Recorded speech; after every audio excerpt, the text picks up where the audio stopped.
ሰበር መረጃ የወላይታ ዲቻ ደጋፊዎችን ያስቆጣው የዝግ ስቴዲየም ጨዋታ ከተማዋን እስከ መበጥበጥ አልፎ በፌደራል ፖሊስ ድብደባ መድረስ።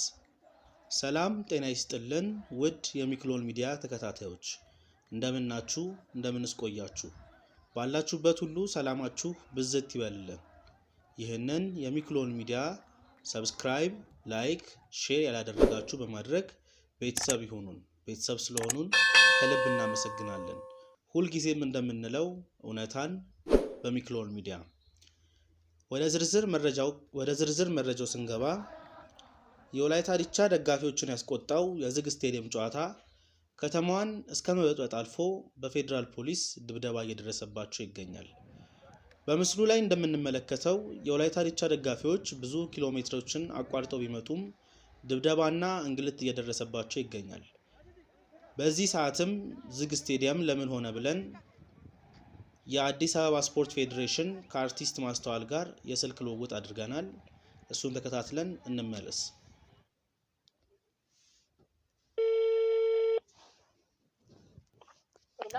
ሰላም ጤና ይስጥልን ማስተዋል። አቤት። ሰላም ነው። ከሚክሎን ሚዲያ ነበር የምደውለው። አቶ ሳሙኤል እባላለሁ። እሺ ሰላም ነኝ። እግዚአብሔር ይመስገን። እንዴት ነሽ? ሰላም ነው አለሁ። እግዚአብሔር ይመስገን። አሁን አንዳንድ ጥያቄዎችን ለመጠየቅ ነበር የደወልኩት። እሺ ሰላም። ስልኮን አንስተው ለሚሰጡን ቃለ መጠይቅ ከልብ እናመሰግናለን። ወደ ጥያቄው ሳልፍ አሁን ላይ የወላይታ ዲቻ ደጋፊዎች ተከልክለዋልና የተከለከሉበት ምክንያትን ለመጠየቅ ነበር። አዎ ያው የከተማውን ሰላም በመበጥበጣቸው ወንበር በመስበራቸው ምናምን በዛ ምክንያት ነው የተከለከለው። ከዚህ በፊት ያው ከኢትዮጵያ ቡና ጋር ተጫውተው ነበረ። በዛ ምክንያት የተከለከሉት ነው የሚሉን።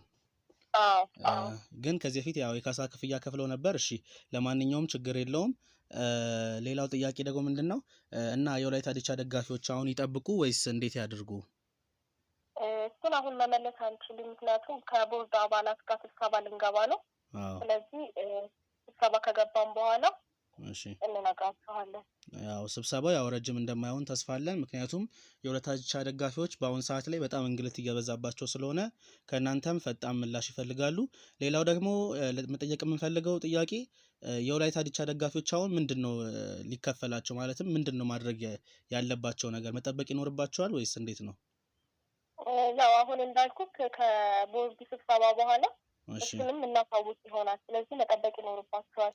እሺ ጊዜሽን ሰጥተሽ ቃለ መጠይቁን ስላደረግሽልን ማስተዋል እናመሰግናለን በጣም በሚክሎን ሚዲያ ስም።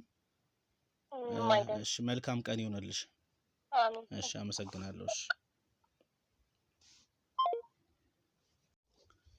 ከስልክ ልውውጡ እንደተረዳነው አርቲስት ማስተዋል እንደሰጡን መረጃ መሰረት ከዚህ በፊት ወንበር መስፈራቸውና የተለያዩ ቁሳቁሶቹን መስበራቸው ለዚህ ቅጣት ዳርጓቸዋል። እናም አጠር ያለ ከቦርዱ ጋር ስብሰባ ስላለን እንወስናለን ብላለች። ከአንዳንድ የወላይታ ዲቻ ደጋፊዎች ጋር ቃለ ምልልስ አድርገናል። እስኪ እሱንም አዳምጠን እንመለስ። የተባለ ነገር ያው ከዚህ በኋላ ይከፍታል። ልጅን አልገባኝ። ምን እርግጠኛ አይደላችሁም እናንተ? እኛም እርግጠኛ አይደለም። ከ6 ሰዓት በኋላ ነው የተባለው። መቼ ነው የተነገራችሁ እንደዚህ? ማታ 6 ሰዓት በኋላ ያለው ከ5 ሰዓት በኋላ ነው። ትናንት ጀምሮ ስንት ሰዓት ነው የደረሳችሁት እዚህ እናንተ? አሁን ነው ደረስነው። አሁን የደረሳችሁት እዚህ? ስለዚህ አሁን እንዲከፈትላችሁ ነው የምትፈልጉት ማለት ነው? እንግዲህ ይቅናችሁ። እሺ ብራዘር። ከቃለ ምልልሱ እንደተረዳነው በጣም በከፍተኛ ጉጉት ላይ እንዳሉና ለነሱም ይህ ነገር ተፈቅዶላቸው ክለባቸውን ቢመለከቱ ቢደግፉ ጥሩ ነው ብለን እናሳስባለን። አሁን ላይ አዲስ አበባ ስቴዲየም ቅርስ በሚመስል ሁኔታ ጨዋታዎችን ካደረገ እነሆ አመታት አልፈዋል። ይህ ነገር ደግሞ የመንግስት እጅ እንዳለበት ግልጽና ጥርጥር ውስጥ የሚከት አይደለም። ከዚህ በፊት የነበረው መንግስት ወይም ኢህአዴግ ሲዘለፍ ሲሰደብ እንደነበር የምናስተውለው ነገር ነበር። ከዚህ በፊት መንግስት መውረድ የአሁኑ መንግስት እንደሚያስበው ያ ዘለፋ ያ ንግግር ነበር ብለው ያስባሉ በደጋፊዎች ዘንድ። ከዚህ በፊት የነበረው ድርጊት እንዳይፈጸም ወደ ክልል ጨዋታዎችን መውሰድ ደጋፊዎችን ከኳስ አርቋል ብለን እናስባለን። ለዛሬ የነበረን መረጃ ይህንን ይመስል ነበር። ለማስታወስ ያክል የወላይታ ዲቻ ደጋፊዎች ያስቆጣው የዝግ ስቴዲየም ጨዋታ ከተማዋን እስከ መበጥበጥ አልፎ በፌደራል ፖሊስ ድብደባ መድረስ ነበር። ይህንን የሚክሎን ሚዲያ ሰብስክራይብ፣ ላይክ፣ ሼር በማድረግ ቤተሰብ ይሁኑን። ቤተሰብ ስለሆኑን ከልብ እናመሰግናለን። የደውል ምልክቱን በመንካት ሁልጊዜም ቢሆን ቪዲዮዎቻችን ቀድመው ይድረሷችሁ። ስለምታበረታቱን ስለምታግዙን ከልብ እያመሰገንን ለዛሬ ይዘንላችሁ የቀረብነው መረጃ ይህንን ይመስል ነበር።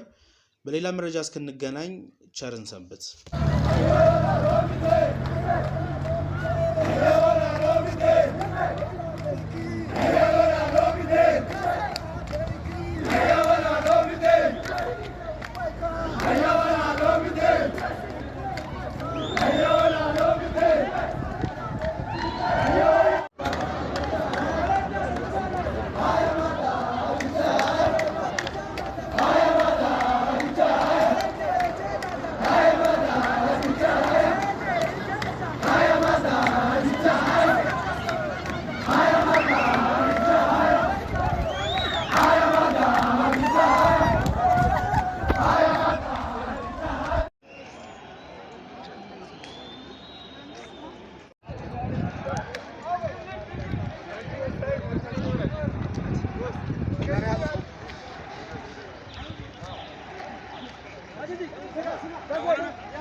ሀገር ነው እንደዚህ ከምሽቱ 4 ሰዓት ላይ ዜና መውጣው?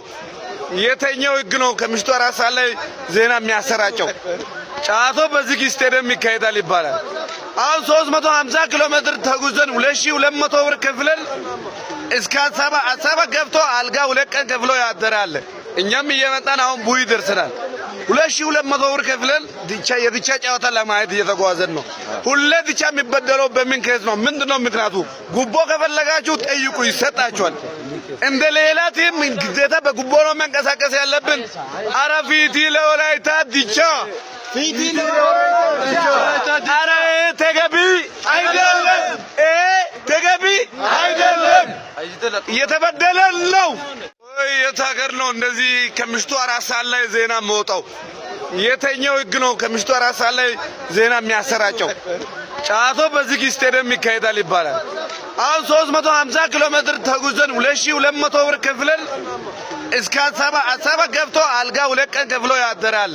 እኛም እየመጣን አሁን ቡይ ደርሰናል 2200 ብር ከፍለን የድቻ ጨዋታ ለማየት እየተጓዘን ነው ሁሌ ድቻ የሚበደለው በምን ከዝ ነው ምንድነው ምክንያቱ ጉቦ ከፈለጋችሁ ጠይቁ ይሰጣችኋል እንደ ሌላ ቲም ግዴታ በጉቦ ነው መንቀሳቀስ ያለብን አረፊቲ ለወላይታ ድቻ ፊቲ ለወላይታ አረ ተገቢ አይደለም ተገቢ አይደለም እየተበደለ ነው